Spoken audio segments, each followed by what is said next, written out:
प्यारे बच्चों, welcome to doctor classes. मैं अमित सिंह इस प्लेटफॉर्म से जो कि अपनी मैथ की एक सीरीज लेकर के चल रहा हूं और ये हमारा दूसरा टॉपिक है। और दूसरे टॉपिक में हम लोग अभी तक जो स्क्वायर एंड क्यूब रूट के जो पहले 2 लेक्चर थे वो बेसिक से रिलेटेड थे और बेसिक के बाद में हम लोगों ने जो प्रीवियस ईयर की जो परीक्षाएं हुई हैं तो विभिन्न परीक्षाओं में पूछे गए जो स्क्वायर एंड क्यूब रूट के जितने भी क्वेश्चन हैं तो उसको बच्चों हम लेकर के चल रहे हैं। और अभी तक इस सीरीज में मैं स्क्वायर एंड क्यूब रूट के 26 क्वेश्चन पूरे करा चुका हूं और उसके पीडीएफ भी मैंने अपने जो टेलीग्राम चैनल है उसका एक लिंक शेयर किया, वहां पर आपको सेंड कर दिए हैं। ठीक है, तो आज हमारे जो 26 क्वेश्चन के बाद में जो क्वेश्चन नंबर 27 है तो वहां से बच्चों हम लोग स्टार्ट करेंगे और ऑनवर्ड्स जब तक सारे टाइप्स के क्वेश्चन नहीं कवर होंगे तब तक हम इनको लेकर के चलते रहेंगे। तो ठीक है बच्चों, आइए चलते हैं आज का पहला क्वेश्चन लेकर के। तो आज का पहला क्वेश्चन है, देखिए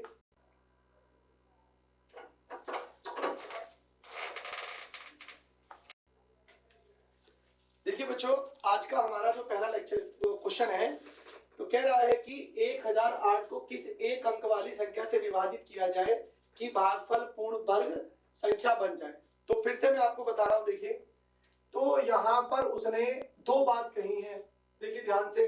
एक तो बच्चों को पूर्ण वर्ग बनाने की बात कर रहा है, ठीक, और दूसरी बात उसने किसकी बात करी है, भाग। तो मैंने आप लोगों को इतने सारे जितने भी प्रश्न कराए हैं तो मैं बार बार आप लोगों से बता रहा हूं कि देखिए 4 तरह के क्वेश्चन होते हैं। जोड़ने और घटाने वाला उनको एक तरीके से करते हैं, उसके लिए हम लोग डिवाइजेशन मेथड का यूज करेंगे। और दूसरा जो टाइप होता है तो वो होता है भाग और गुणा वाला। तो जितने भाग और गुणा वाले क्वेश्चन होते हैं इनको हम लोग फैक्टराइजेशन मेथड से करेंगे।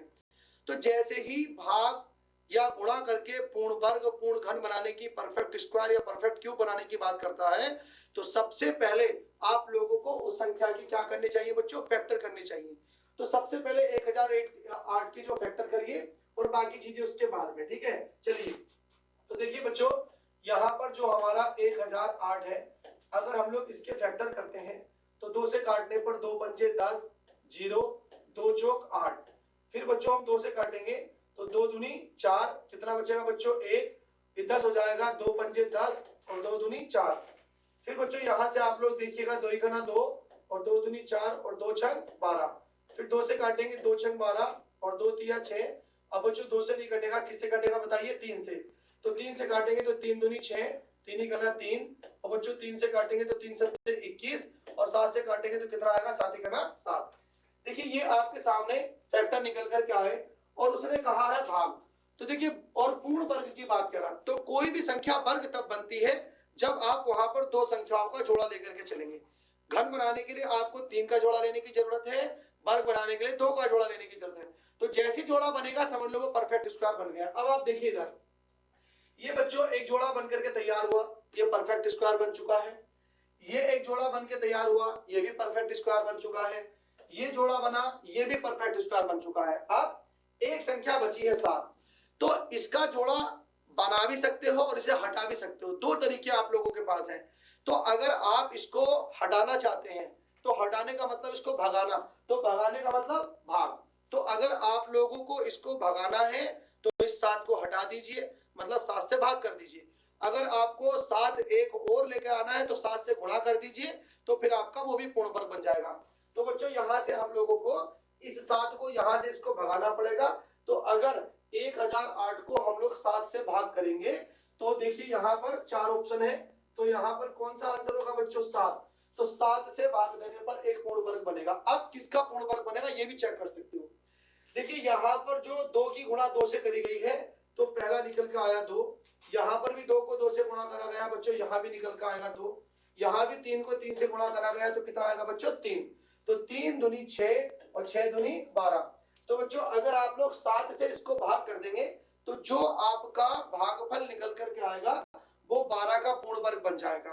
तो किससे भाग करने की जरूरत है, 7, तो आपका आंसर निकल के आ जाएगा 7।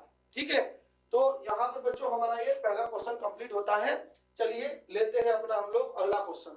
ठीक है, तो अगला क्वेश्चन है बच्चों क्वेश्चन नंबर 28। ठीक, एक बार इसे पढ़ लीजिए आप लोग अच्छे से। ठीक है, देखिए क्या कह रहा है कि कम से कम कौन सी संख्या से, कम से कम मतलब छोटी से छोटी, what is the least number, है ना, by which 16537 5 can be multiplied so as to make it a perfect square. तो यहां से बच्चों देखो फिर से क्या, to make it a perfect cube. इस बार बच्चों क्यूब बनाने की बात चल रही है और क्या किसे बच्चों गुणा करना है और घन बनाना है। ठीक है, तो अभी मैंने आप लोगों को क्या बताया था कि गुणा और भाग करके जब भी परफेक्ट क्यूब या परफेक्ट स्क्वायर बनाने की बात करेगा तो आप लोगों को हमेशा फैक्टराइजेशन मेथड का यूज करना चाहिए। ठीक है, आइए देखते हैं। तो हम लोग बच्चों यहाँ पे सबसे पहले उठाते हैं अपनी संख्या 1 6 और ये दिया है बच्चों 5 और साथ में दिया है 3 और 7 और 5। ठीक है, तो 3 और 3 6 अंकों की संख्या है। तो हम बच्चों सबसे पहले इसके फैक्टर करेंगे। तो किसी भी संख्या का फैक्टर करने के लिए सबसे पहले आप उसे 2 से डिवाइड करते हो, बट लास्ट का जो डिजिट है वो एक ऑड नंबर है जो कि 2 से डिवाइड नहीं होगा, तो फिर आप 3 से ट्राई करोगे। तो 3 से ट्राई करने से पहले उसको चेक कर लो कि क्या संख्या 3 से डिवाइड हो सकती है। तो अगर संख्या के जितने भी 6 डिजिट हैं अगर उनका सम 3 से डिवाइडेड हुआ तब तो संख्या 3 से डिवाइडेड होगी, अदरवाइज संख्या 3 से डिवाइडेड नहीं हो सकती है। तो देखिए बच्चों देखते हैं, 7 और 5 12 और 12 और 3 15 और 5 20 और 6 26 और 1 27। इसका मतलब संख्या के अंकों का जोड़ 3 से कट रहा है, तो बच्चों हमारी संख्या 3 से डिवाइड हो जाएगी। तो देखिए बच्चों ये निकल के आएगा 3 पंजे 15, 1 बचेगा, फिर से 15 होगा, 3 पंजे 15, 3 कना 3, 3 दूनी 6 और 3 पंजे 15। तो ये हमारा 3 से डिवाइड हो गया। फिर से अंकों का जोड़ कर लीजिएगा, 5 और 2 7 और 1 8, 8 और 5 13 और 5 18। तो बच्चों 18 3 से कटेगा तो संख्या भी 3 से कटेगी। 3 कना 3, 2 बचेगा, 25 होगा, 3 अट्ठे 24, कितना बचेगा बच्चों 1 11 होगा, 3 तिया 9, 2 बचेगा बच्चों 22 हो जाएगा, 3 सत्ते 21, 1 बचेगा, 3 पंजे 15। और फिर बच्चों आप किससे काटोगे, फिर संख्या के अंकों का जोड़ कर लो। तो 7 5 12 3 15 और 15 8 5 13 23 और 1 24, संख्या 3 से कट जाएगी बच्चों। 3 छंग 18, 3 कना 3, 3 दूनी 6, 3 पंजे 15। ठीक, फिर से कर लीजिएगा, 6 और 1 7 और 2 9 और 9 और 5 14, 6 और 1 7 और 2 9 5 14। अब बच्चों 3 से नहीं कटेगी क्योंकि 14 3 से नहीं कट सकता। अब देखिए संख्या में अगला अंक जो लास्ट का है वो 5 है। तो अगर किसी संख्या का अंतिम अंक 0 या 5 होगा तो आपको संख्या को 5 से ही डिवाइड करना है। तो देखिए इसको हम 5 से डिवाइड करते हैं। चलिए 5 ही करना 5, कितना बचेगा बच्चों 1 10 होगा, 5 दूनी 10, 1 बचेगा 12 हो जाएगा, 5 दूनी 10, 5 पंजे 25। ये अभी भी 5 से घटेगा क्योंकि अंतिम अंक 5 है। 5 दूनी बच्चों 10 हुआ, 2 बचेगा 22 हो जाएगा, 5 चौक 20 और बच्चों 5 पंजे 25, अभी भी 5 से घटेगा। चलिए बच्चों 5 चौक कितना होगा 20 और 4 बचेगा, 5 नम 45, ये कटेगा बच्चों 7 से 7 सत्ते 49 और 7 ही करना 7। बट ध्यान दीजिएगा पिछला वाला जो था हमारा वो स्क्वायर वाला क्वेश्चन था, ये क्यूब है। तो जब क्यूब की बात करेगा तो 3 का जोड़ा, स्क्वायर की बात करेगा तो हमारा 2 का जोड़ा बनाना है। तो देखिए बच्चों ये हमारा 3 3 का जोड़ा बना, ये हमारा 3 3 का जोड़ा बनकर तो तैयार हो गया है। ठीक है, अब उसके बाद में देखिए उसने गुणा करने के लिए कहा है। इस बार क्वेश्चन गुणा वाला है, हर बार क्वेश्चन हमारा भाग वाला होता था। तो बच्चों गुणा का मतलब है लाना और भाग का मतलब है हटाना। अब देखिए यहां पर आपको मैं बता रहा हूं, ध्यान देखिए, यहां पर हमारा 7 और 7 दो पेयर बचे हैं।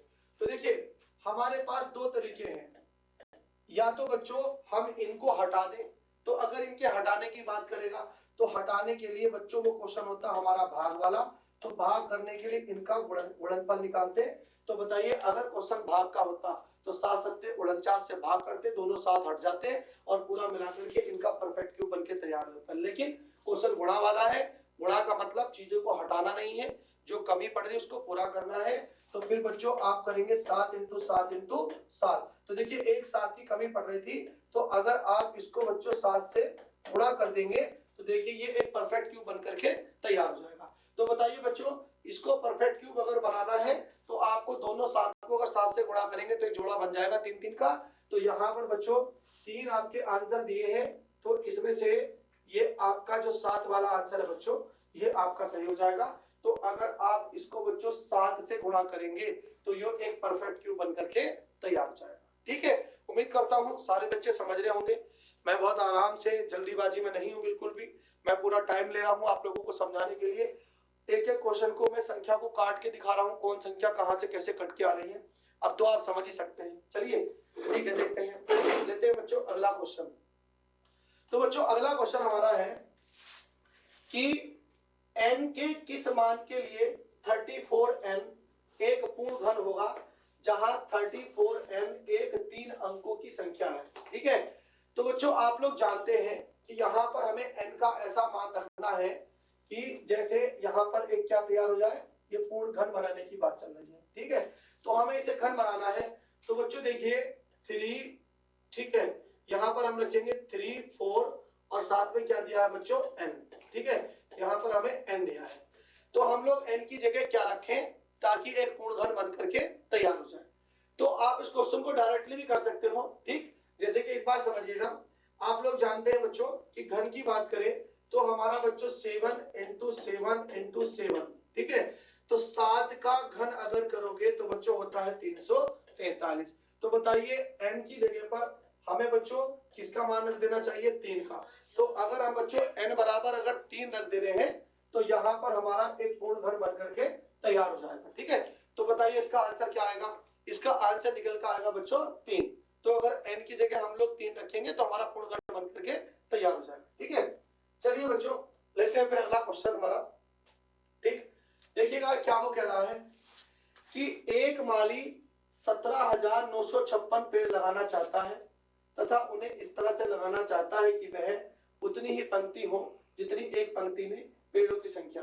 तो एक पंक्ति में पेड़ों की संख्या कितनी होनी चाहिए। ठीक है, तो बच्चों यहाँ पर जब भी कभी ऐसे क्वेश्चन होते हैं उतनी ही पंक्तियां और उतना ही पेड़, तो इसका सीधा सा आंसर होता है, मान के चलो बच्चों x पंक्तियां हैं और x ही पेड़ हैं। ठीक, तो टोटल मिलाकर के हमारा जो कुल पेड़ों की संख्या आती है वो हमेशा कितनी होती है, x²। तो यहाँ पर आपको बच्चों x² का जो मान दिया है वो दिया है बच्चों 17,000, है ना, 900 और कितना दिया है बच्चों 56 दिया है। ठीक है, तो आपको निकालना है x, क्योंकि बच्चों x यहाँ पर पेड़ों की संख्या को भी बता रहा है और x यहाँ पर पंक्तियों की संख्या को भी बता रहा है। ठीक है, तो इस तरह से जब भी कभी ऐसा क्वेश्चन होगा तो उसका आंसर आप लोगों को x² निकालना है। ठीक है, तो बच्चों x बराबर हो जाएगा हमारा √17,956। अब आपको 17,956 का क्या निकालना बच्चों, रूट निकालना है। और ये क्वेश्चन मैंने आप लोगों को कई बारी रूट निकालना बताया है। देखिए इधर की साइड से आप लोगों को जोड़ा बनाना है और जोड़ा बनाने के बाद बच्चों पहले हमारा 1 है, तो 1 है तो बच्चों 1 × 1 बराबर 1 आएगा। तो आप 1 का पहाड़ा एक बार पढ़ेंगे। ठीक, अब उसके बाद में आप उतारेंगे बच्चों अगला 79 और 1 का डबल लेंगे 2, तो बच्चों यहाँ पर 2 की साइड में 3 रखेंगे, गुणा 3 उतारेंगे तो ये 69 हो जाएगा। तो यहाँ पर हम लोग रखेंगे बच्चों 3, ये 69 हो गया। ठीक है, अब कितना उतारेंगे बच्चों हम लोग यहाँ पर 10 और उसके बाद में हम लोग बच्चों उतारेंगे 6। ठीक, और यहाँ पर जो 23 था तो 13 का डबल बच्चों कितना करेंगे हम लोग 26। ठीक है, अब हमें देखना है कि यहाँ पर कितना बच्चों हम ले सकते हैं। ठीक है, चलिए तो ये बच्चों पूरा पूरा काटने के लिए अगर मैं मान के चलिए यहाँ पर देखते हैं, चलो ठीक है, देखिए बच्चों ये आ गया हमारा एक ही कला 1 गया, फिर बच्चों 23 दिया 69 गया, 13 गया, 13 का डबल 26 लिया। अब देखिए इसकी साइड में हम लोग कितना कर सकते हैं। ठीक है, अगर बच्चों इसकी साइड में मैं यहाँ पर 6 ले लूं तो गुणा 6 करने पर ये मान बच्चों बहुत आगे चला जाएगा, 6 हम ले नहीं सकते हैं। ठीक है, एक पंक्ति में पेड़ों की संख्या कितनी होगी। ठीक, या इसकी साइड में हम लोग 5 ले सकते हैं, तो 5 करने पर बच्चों ये हो जाएगा हमारा 5 पंजे 25 और 5 पंजे 25 का बच्चों कितना होगा 5, 5 छंग 30 और 30 और 2 32 का 2 कितना बचेगा बच्चों 3 और 5 दूनी 10 और 3 कितना होगा बच्चों 13, ये भी बहुत ज्यादा हो गया। ठीक है, तो यहाँ पर इसकी साइड में बच्चों हम लोग 4 लेंगे, गुणा 4 करेंगे तो 4 चौक 16, 16 का बच्चों 6, 1 बचेगा, 4 छंग 24 और 24 और 1 25 का 5 कितना होगा बच्चों 2 और 4 दूनी 8 और 2 10। ठीक है, तो बच्चों इसकी साइड में हम लोग 4 ले सकते हैं, यहाँ भी 4 ले सकते हैं। तो इस तरह से ये पूरा पूरा 1056 निकल कर आएगा। तो बताइए इसका जो रूट निकल कर आया वो कितना निकल कर आया 134। ठीक, तो यहाँ पर बच्चों जो x है वो x बराबर 134 निकल कर आ गया। मतलब आपको 134 पेड़ लगाने पड़ेंगे, हर एक पंक्ति में और 134 पंक्तियां बनानी पड़ेंगी, तब जाकर के कुल पेड़ों की संख्या बच्चों 17,956 निकल कर आएगी। तो एक रूट निकालने का अच्छा तरीका, आप जल्दी से रूट निकाल सकते हैं, बड़ी से बड़ी संख्याओं का रूट निकाल सकते हैं। ठीक है, चलिए बच्चों आगे हम लोग चलते हैं फिर से। ठीक है, अगला क्वेश्चन लेते हैं। अगला क्वेश्चन है बच्चों, कह रहा है दो धनात्मक संख्याओं के वर्गों का योग 100 है और उनके वर्गों का अंतर 28 है, तो इन संख्याओं का योग ज्ञात कीजिए। ठीक, तो बच्चों जैसे मान के चलिएगा आप लोग, एक संख्या बच्चों हमारी a है और दूसरी संख्या b है, इसका वर्ग बच्चों a स्क्वायर होगा और इसका वर्ग बच्चों b स्क्वायर होगा। तो पहले बच्चों दो धनात्मक संख्याओं की बात करेगी, फिर बच्चों उनके देखिए वर्गों की बात करी गई है ना। दो धनात्मक संख्या के वर्ग, तो दो धनात्मक संख्याओं में पहली a दूसरी b, वर्ग की बात करी तो पहला a स्क्वायर दूसरा वर्ग स्क्वायर। फिर बच्चों देखिए पहले उसने धनात्मक संख्याओं की बात करी तो इसका मतलब a एंड b हो गया, वर्गों की बात करी तो a स्क्वायर b स्क्वायर हो गया। अब बच्चों कह रहा वर्गों का योग, तो जो वर्ग है उनको जोड़ देना है। तो बच्चों जब आप लोग वर्गों का योग रखोगे तो a square plus b square बराबर, इसका हमें संख्यात्मक मान 100 दिया है, तो बच्चों आप भी 100 रख दीजिएगा। फिर देखिए बच्चों उनके वर्गों का अंतर, तो इस बार बच्चों आप लोग वर्गों का अंतर कर लो, a square minus b square और बराबर उसका संख्यात्मक मान बच्चों 28 दिया है, आप भी 28 रख दीजिएगा। इसको समीकरण नंबर 1 और इसको समीकरण नंबर 2 ऐड कर लीजिएगा। ठीक है, अब देखिएगा यहाँ पर देखो b और b समान है, तो बच्चों दोनों समीकरण को हम लोग जोड़ेंगे तो a स्क्वायर बराबर कितना होगा बच्चों 2a स्क्वायर, और प्लस माइनस आपस में कैंसिल होंगे और बराबर बच्चों हो जाएगा 128, या बच्चों a स्क्वायर बराबर हो जाएगा हमारा 128 बटे में 2, इसको इससे काट देंगे तो बच्चों हो जाएगा हमारा 64, या बच्चों a स्क्वायर बराबर हो जाएगा 64। ठीक, या बच्चों a बराबर हो जाएगा रूट 64, और रूट 64 की वैल्यू बच्चों कितनी होगी 8।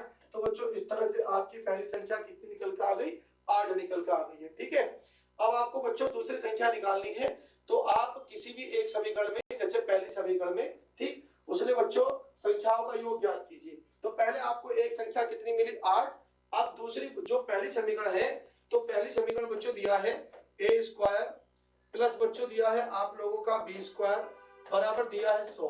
ठीक, और आप देख रहे हो कि a स्क्वायर का मान 64 निकल के आ गया है, तो बच्चों जो a स्क्वायर का मान आपको 64 दिखाई दे रहा है, इसको उठा करके ला करके यहाँ रख दीजिएगा, 64 प्लस b स्क्वायर बराबर कितना हो जाएगा बच्चों 100 हो जाएगा। ठीक है, अब ये 64 100 में से जाके घट जाएगा, तो इधर की साइड बच्चों हम लोग लिख सकते हैं यहाँ पर। ठीक है, तो बच्चों यहाँ पर हम लोग लग करेंगे a स्क्वायर बराबर 100 माइनस 64 और बराबर कितना होगा बच्चों 36। ठीक है, सॉरी बच्चों ये b स्क्वायर बचेगा क्योंकि a स्क्वायर का मान हम लोग रख चुके हैं। ठीक, यहाँ पर हम लोग b स्क्वायर रखेंगे। ठीक है, तो b स्क्वायर बराबर हो जाएगा बच्चों 100 माइनस 64 बराबर 36, या बच्चों b बराबर हो जाएगा हमारा 36 रूट 36, और या बच्चों बराबर निकल कर आ जाएगा 6। तो बताइए b का मान कितना निकल कर आया 6, और उसने पूछा था बच्चों संख्याओं का योग। तो बच्चों पहली जो a बराबर है वो 8 निकल कर आया है, b बराबर 6 निकल कर आया है, और योग की बात करेंगे तो हमारा 14 निकल करके आ जाएगा। ठीक है, तो बच्चों इस तरह से a प्लस b का मान कितना हो जाएगा 14 निकल के आ जाएगा, तो a प्लस b का मान हमारा 14 हो गया। ठीक है, तो इतनी आसानी के साथ आप लोग डायरेक्ट फॉर्मूला लगा करके अपने क्वेश्चन को कर सकते हैं। ठीक, चलिए लेते हैं बच्चों फिर से हम लोग अगला क्वेश्चन। आप इनको जो बच्चे मतलब जो समझ गए हैं या जो नहीं समझे हैं वो दोबारा से क्वेश्चन को चला करके रिप्ले करके इसको देख सकते हैं। ठीक है, चलिए आगे चलते हैं। अगला क्वेश्चन बच्चों 32 है, फिर से देखिए दो संख्याओं का योग। तो बच्चों जब जब दो संख्याओं की बात करेगा तो एक संख्या a होगी एक b होगी, तो ये हमारी दो संख्याएं आ गई निकल के। फिर बच्चों उसने योग कहा, तो देखिए आप भी क्या कर दीजिए इनका योग कर दीजिए। तो योग करने पर बच्चों हमें a प्लस b मिला, और इधर योग करने पर कितना मिला 29, तो इसका मतलब a प्लस b का मान कितना है बच्चों 29 के बराबर है। और उन संख्याओं के वर्गों का अंतर, ठीक, वर्गों का अंतर। तो बच्चों ये संख्या है, तो a का वर्ग देखिए a स्क्वायर होगा, और बच्चों b का वर्ग देखिए b स्क्वायर होगा। ठीक है, उसने कहा बच्चों वर्गों का अंतर, तो अगर हम लोग वर्गों का अंतर करते हैं तो a square minus b square बराबर बच्चों दिया है कितना 145। ठीक, तो आप बच्चों अच्छे से जानते हो कि A square minus b square करने पर हमें जो मान मिलता है वो मिलता है बच्चों ए प्लस बी और ब्रैकेट में ए माइनस बी, और इसका मान कितना दिया है 145, और इधर से बच्चों a प्लस बी का मान 29 है, तो यहाँ पे ला करके रख दीजिएगा 29 इंटू ब्रैकेट में दिया है बच्चों a माइनस बी बराबर दिया है 145, या a माइनस बी बराबर दिया है 145 बटे 29। तो बच्चों यहाँ से हम लोग काटेंगे तो कितनी बार जाएगा 5 बार। तो उसने संख्याओं का अंतर पूछा था, तो बच्चों जैसे संख्याओं का योग का मतलब a प्लस बी, तो संख्याओं के अंतर का मतलब a माइनस बी होता है। तो इसका मतलब बच्चों ये जो है ये किसकी तरफ इशारा कर रहा है, ये हमारा अंतर की तरफ। माइनस का मतलब बच्चों अंतर होता, प्लस का मतलब योग। तो बताइए अंतर कितना निकल कर आ गया 5, तो संख्याओं का अंतर बच्चों कितना आ जाएगा 5 निकल करके आ जाएगा। ठीक है, चलिए बच्चों फिर से हम लोग लेते हैं अपना अगला क्वेश्चन। ठीक है, इसको आप रिप्ले करके देख सकते हैं सारे बच्चे। आगे चलते हैं। उसके बाद बच्चों उसने बोला कि 3 क्रमिक पूर्णांकों के वर्गों का योग है ना, if the sum of the square of 3 consecutive integers is इतना, then what will be the middle integer। अब देखिए आप लोग इसको हम लोग अगर बेसिक से करेंगे तो ये बहुत लंबा होगा, तो इसको बच्चों में ट्रिक से करेंगे। ठीक है, आप एक बात समझिए, उसने कहा कि 3 क्रमिक संख्याएं लेनी है और उनके पूर्णांकों का वर्ग का योग इतना निकल के आएगा। ठीक, तो बच्चों उसने देखिए उसने हमसे बीच वाली संख्या पूछी है, बीच वाली। अब आप एक बात बताओ सारे बच्चे, अगर बीच वाली पूछी है तो जब आपका आंसर आएगा तो या तो वो 25 होगा, या वो 26 होगा, या वो 27 होगा, या वो 28 होगा। भाई जब बीच वाला हमसे पूछ रहा पूर्णांक तो कम से कम कोई ना कोई तो होगा ना इनमें से, तो या तो 25 या 26, 27 या 28। तो मान के चलो कि बच्चों 1 2 3 1 2 3 1 2 3 और 1 2 3 है ना, ये हमारे 4 ऑप्शन ले रहे हैं हम लोग। तो इनमें हम लोगों को पता है कि बीच के पूर्णांकों के ऑप्शन हमारे पास है। तो बच्चों बीच का पूर्णांक या तो 25 होगा, या बच्चों हमारा 26 होगा, या बच्चों हमारा 27 होगा, और या कितना होगा बच्चों हमारा 28 होगा। तो ये हमारे बीच के पूर्णांकों के 4 ऑप्शन आपको मिले। तो बताइए अगर ये बीच का है तो बच्चों इससे पहला क्या रहा होगा 24, और इसके बाद क्या रहा होगा 26, क्योंकि बच्चों एक शब्द लगा है क्रमिक। तो क्रमिक का मतलब होता है एक के बाद आने वाले, जैसे 24 25 और 26। तो बच्चों इससे पहले रहा होगा 25, यहाँ 26, तो यहाँ कितना 27, यहाँ बच्चों रहा होगा 26। ठीक है, यहाँ पर हमारा 26 रहा होगा, यहाँ पर हमारा 28 रहा होगा, यहाँ बच्चों हमारा 27 रहा होगा, यहाँ रहा होगा 29। तो इस तरह से हमारे पास ये 3 ऑप्शन है। ठीक, तो ये बताओ उसने कहा कि उनके वर्गों का, तो एक बात सुनो, जो बच्चों तीनों का वर्ग करा गया होगा तो तीनों के वर्गों का जो अंतिम, इधर देखिए आप लोग ध्यान से, तो 2030 है। ठीक है, तो बच्चों मान लो वे 3 अंक क्या थे, A square plus B square plus C square बराबर कितना हो गया 2030। मान लो बच्चों में 3 क्रमिक संख्या ए बी सी थी, तो वो कह रहा है कि A square plus B square plus C square बराबर 2030, मतलब उन्हें तीनों संख्याओं का वर्ग करा और वर्ग करने पर उनका योग आया। तो बच्चों हम इसको करेंगे इकाई मेथड से। तो मान के चलो उसका इकाई अंक कितना आएगा 0। तो जहां पर इकाई अंक बच्चों 0 आएगा उसी को ही हमारा आंसर होगा। देखिए कैसे, अगर हम लोग इसका वर्ग करते हैं तो बच्चों यहाँ पर 4 का वर्ग कितना होगा 16, 16 का बनेगा 6। 5 का वर्ग बच्चों यहाँ पर 25 नहीं करना, बस इकाई अंक लेना है।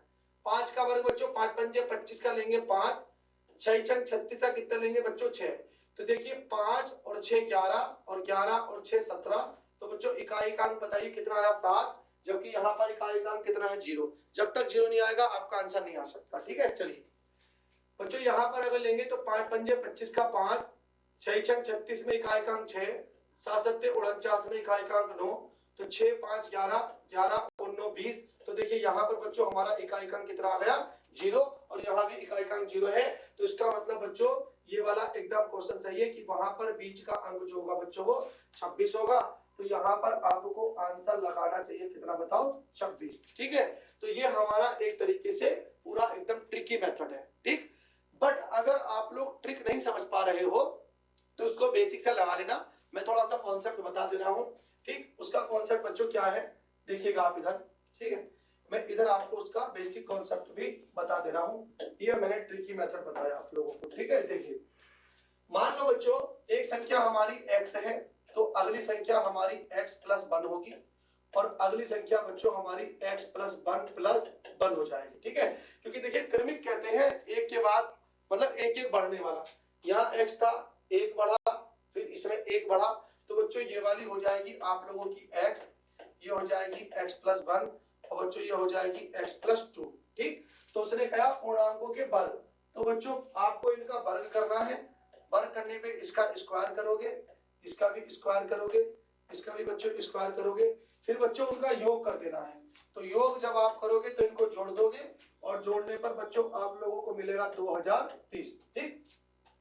तो यहाँ पर आप x का वर्ग तो बच्चों x स्क्वायर होगा, लेकिन यहाँ पर जब खोलोगे तो यहाँ होगा बच्चों a प्लस बी का होल स्क्वायर, तो बच्चों ये होगा a square plus B square plus बच्चों हो जाएगा 2 इंटू एक्स प्लस 1 प्लस ऐसी बच्चों यो भी a प्लस बी का होल स्क्वायर बोलेंगे तो a स्क्वायर प्लस बच्चों आपका b स्क्वायर और प्लस बच्चों हो जाएगा आपका 2 इंटू एक्स इंटू 2 और बराबर में हो गया बच्चों आपका 2030, ठीक है।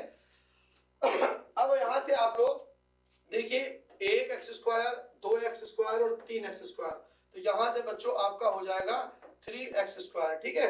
और बच्चों 1 का स्क्वायर 1 और 2 का स्क्वायर कितना 4, तो 4 और 1 कितना हो जाएगा बच्चों 5 प्लस, ठीक है बच्चों। यहाँ से बच्चों 2x तो यहाँ मिलेगा और 2 दूनी 4x यहाँ मिलेगा, तो ये हो जाएगा आपका 6x और बराबर में हो जाएगा 2030, ठीक। तो आप इस क्वेश्चन को ये एक क्वाड्रेटिक इक्वेशन बनकर के तैयार हो गई है, आप इसे घर पे सोल्व कर लीजिएगा बैठ करके, ठीक है। ये बच्चों 2030 इधर आएगा, एक क्वाड्रेटिक इक्वेशन बन जाएगी, एक्स्ट्रा मान निकल कर आएगा। तो ये आपका एकदम बेसिक तरीका हो गया, बट वो बच्चों एक हमारा ट्रिकी तरीका है, तो हमने ट्रिकी तरीके से इतने बड़े क्वेश्चन को सोल्व कर लिया, ठीक है। चलिए लेते हैं फिर हमारा अगला क्वेश्चन, ठीक है बच्चों। अगला क्वेश्चन लेते हैं फिर हमारा, देखिए बच्चों क्या कह रहा है, किसी पूर्णांक के वर्ग को, है ना, मतलब एक संख्या लेंगे हम लोग पूर्णांक, पूर्णांक का मतलब वो बच्चों x कुछ भी हो सकता है, ठीक है। तो बच्चों कह रहा है किसी पूर्णांक के वर्ग को यदि उसके घन में से घटाया जाए, तो मान के चलो बच्चों एक संख्या हमारा पूर्णांक x है, तो एक बार हमने इसका वर्ग ले लिया x स्क्वायर और एक बार हमने इसका घन ले लिया बच्चों x क्यूब, ठीक है। तो वो कह रहा है, ठीक है बच्चों, वो कह रहा है कि देखिए घन में से वर्ग को घटाना है, तो आप लोग x cube minus x square जब करेंगे तो बच्चों घटाने पर कितना प्राप्त होता 48, तो बराबर हो गया 48, ठीक। तो आपसे वो पूर्णांक पूछा जा रहा है, तो ध्यान रखिए जब भी कभी पूर्णांक के विषय में कोई जानकारी दी हो और पूर्णांक ही पूछा जाए तो सबसे बढ़िया तरीका होता ऑप्शन। तो बच्चों जब पहले पूर्णांक बताइए, तो पूर्णांक जब बताओगे तो जाहिर सी बात है बच्चों, है ना, इनमें से कोई एक आंसर होना बनता है। तो सबसे बढ़िया तरीका है कि आप ऑप्शन उठा लीजिए और सब के सब यहाँ ला करके अपना x की जगह रख के देख लीजिएगा, क्योंकि आपका पूर्णांक x है। मान के चलो x ना होगा कितना होता बच्चों 8, तो यहाँ पर आप 8 का क्यूब लिखते तो हो जाता बच्चों 512 और x का स्क्वायर होता 64, ठीक। लेकिन बच्चों देखिए यहाँ पर मान बराबर 48 नहीं होगा, क्योंकि ये बहुत बड़ी संख्या है छोटी, तो इसका बच्चों आपका 8 आपका आंसर नहीं हो सकता। उतार लीजिए बच्चों 6 का क्यूब सारे बच्चे जानते हैं 216 होता है और 6 का स्क्वायर बच्चों होता है 36, लेकिन बच्चों खुद देखिएगा यहाँ पर भी ये इतनी बड़ी वैल्यू से छोटा सा मान घटाने पर 48 नहीं आ सकता, इसका मतलब बच्चों 6 भी आपका आंसर नहीं हो सकता। अब उठाइए बच्चों 5, तो 5 का क्यूब सारे बच्चे जानते हैं 125 होता है, स्क्वायर करेंगे तो बच्चों कितना होगा 25, तो बच्चों यहाँ पर ये वाला मान भी 48 के बराबर नहीं है, क्योंकि यहाँ पर साफ साफ नजर आ रहा है ये वैल्यू कितनी है आपकी 100, तो ये भी आंसर नहीं हो सकता। अगला क्वेश्चन बताइए, देखिए बच्चों जो कि 4 होना बनता है क्योंकि और ऑप्शन नहीं है, तो बच्चों 4 का क्यूब अगर लगाओगे तो 64 और 4 का स्क्वायर बच्चों लगाओगे तो कितना 16, और जो कि बच्चों किसके बराबर हो रहा देखिए 48, क्योंकि इधर भी 48 बनेगा इधर भी 48 बनेगा, जो कि LHS बराबर RHS प्रूव्ड हुआ। इसका मतलब बच्चों हमारा आंसर कितना है 4, ठीक। तो ऐसे जितने भी क्वेश्चन है जिसमें पूर्णांकों के विषय में जानकारी देकर के पूर्णांक पूछा जाएगा, कभी भी जैसे किसी संख्या के विषय में जानकारी दे और संख्या ही पूछ ले। सबसे अच्छा तरीका होता है बच्चों ऑप्शन से उठाया करो, ठीक है। एकदम आपको बिना पेन करे सारे क्वेश्चन का आंसर वहां से निकल करके आ जाएगा, ठीक है।